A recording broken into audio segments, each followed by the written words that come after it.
Lifting really dark natural bases using bleach really isn't tricky. It's science, and this video has everything you need to know. Hello and welcome to the world of Craig. Yes, that's me, I'm Craig, and this is my channel where we get to all things hair and sometimes a little bit of beauty. It's a heat wave here in London. It's about 34 degrees, which if you're in a different country, that means it's about 80 something. It's very hot, but it's beautiful, lovely. I hope that wherever you are, you're having a fabulous time and everyone is well. Now, lifting darker bases using bleach. Some people think it's a real mystery. Some people find it very tricky. And of course, there is a certain amount of knowledge that is needed to do it correctly, but it's all in this video.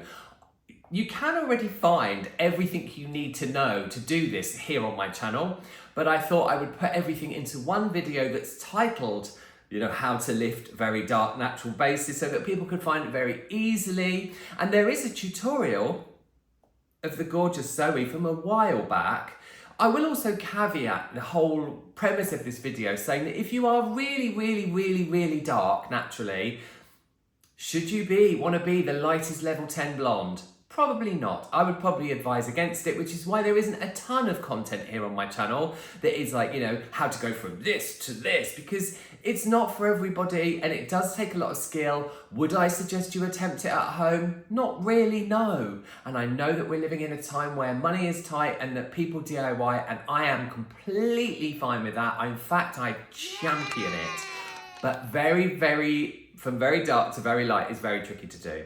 That's enough. Oh, and very quickly as well, if you enjoy this video and find it helpful, you know exactly what to do. Maybe once you've watched this, got to the end, you could check out the other 1,000 videos, not all of them obviously, but have a scroll around and see what might take your fancy. Okay, that's it. Let's get into this. First up, most important, there is no strongest bleach. Something I get asked all the time. There is no such thing as a strongest bleach. Bleach uses sodium persulfate or potassium persulfate in order to lift the hair. You mix it with peroxide, it causes a chemical reaction. It really isn't about having something that is strong. If you are a natural base that's very dark, or you are lifting somebody that is a naturally very dark base, I would suggest a level 9 lift bleach, or 9 levels of lift. This is my preferred one, Blondorplex from Wella. I'm pretty sure I did some research and development with them on that, I think, if I can remember. I can probably say that now. Anyway, it's a really amazing formula. It's really incredible. It's a lovely consistency. It delivers the lift whilst maintaining the integrity of the hair. Do I think that the Plex part of Blondorplex is enough? No, I do think you need to use other things that protect the bonds of the hair. But the key here is the 9 levels of lift. Not the strongest bleach, because the strongest bleach doesn't exist. So find a 9 level of lift lightener that you love, and I use 9 level lift a lot in my studio, on scalp and off scalp, and that's going to get you the maximum amount of lift if you use it like this. Ratio. I talk about ratio, not Horatio, ratio. I talk about ratios a lot. It does confuse some people. A ratio is a measurement. It's a universal measurement of anything. But I use it, or anything even, I use it because that means that people can convert the amounts as they see fit. So, if you want maximum lift from a lightener, from a bleach that's 9 levels, my advice would be, and it's all over my channel in my bleach playlist, my advice would be 1 part bleach powder to 2 parts 20 volume. This might blow people's mind. I never ever go above 20 volume peroxide, and we'll get into why in a second, but if you take any wisdom from this video of my 40 years of being a hair professional, 1 part bleach powder, 2 parts 20 volume. The more peroxide you add to bleach powder or cream bleach, the more peroxide, the less energy the product has. The hydrogen peroxide effectively dilutes the mixture. So in my opinion, the sweet spot is 1 part bleach powder, I'll say it again, to 2 parts 20 volume peroxide. Shocked, I hear you say? Why is he talking about 20 volume? Let me tell you why. So now you've got over the shock of me saying I never use above 20 volume. Yes, I really never ever do. You know, if you're a hair professional watching this and you have to schedule appointments and you have to do back to back, you know, you book in between and all of that stuff, I understand, I hear you. And if you're at home and you do your own hair and you think that the best thing to get the most lift is 40 volume, I'm afraid you are wrong. That is wrong.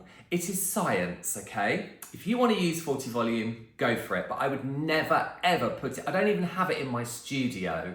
There's no way I would put it near my clients. Especially if I was mixing it with lightener.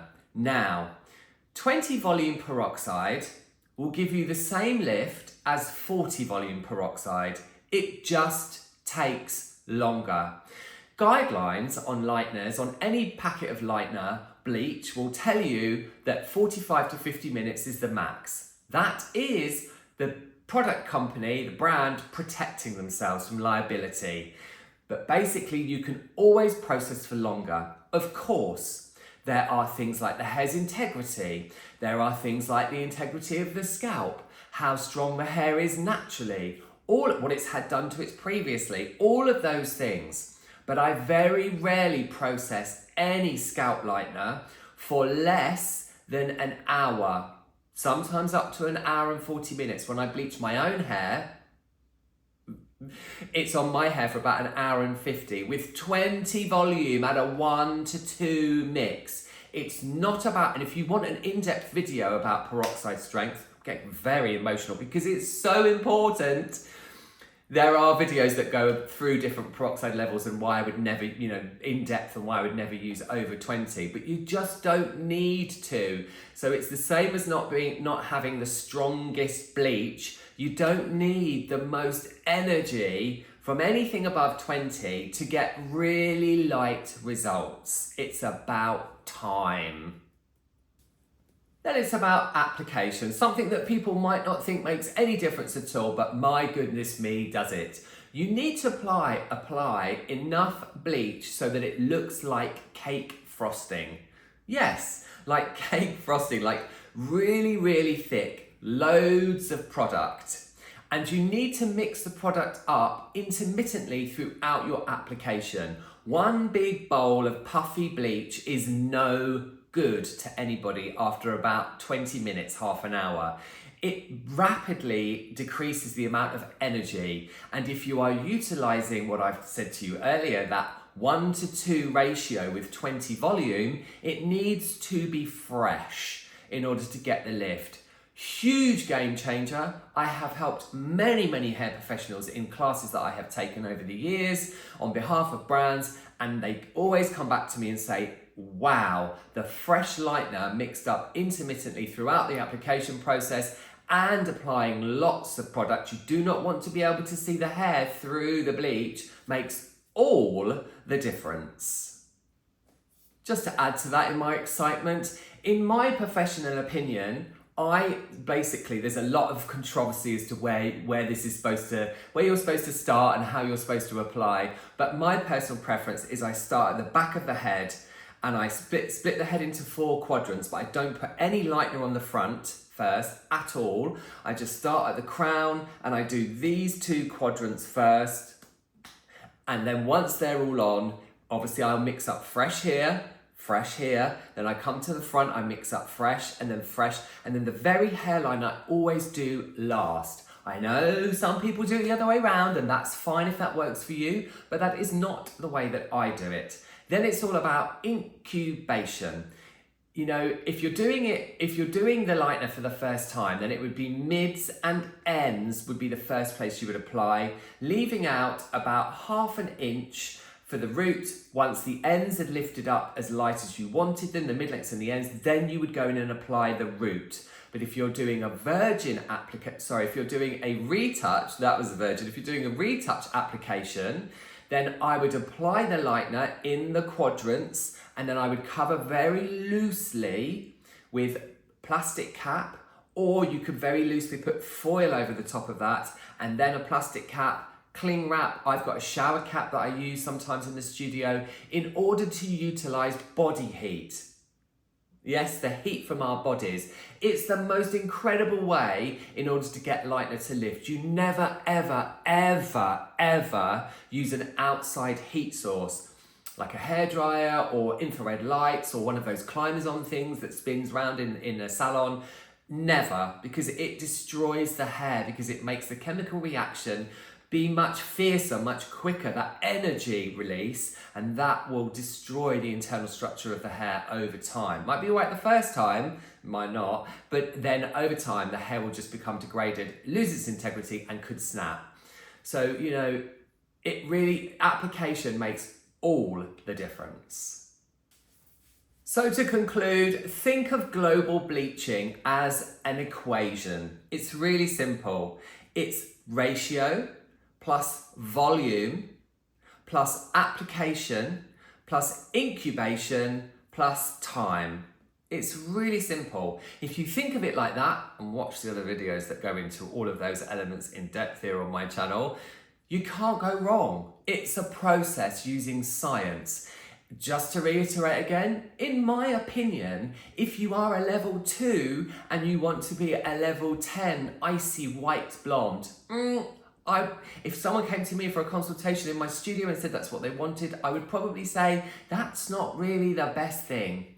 Let's talk about some other sort of option. For so many different reasons, the maintenance, it has to be maintained every maximum of 6 weeks, the money you have to spend to look after it, the money it's going to cost for you to do it, £175 an hour with me, and that's going to take something like 12 hours for that, you do the math. It's a big, it's a big job. I understand it's definitely what some people want, and that's not a bad thing.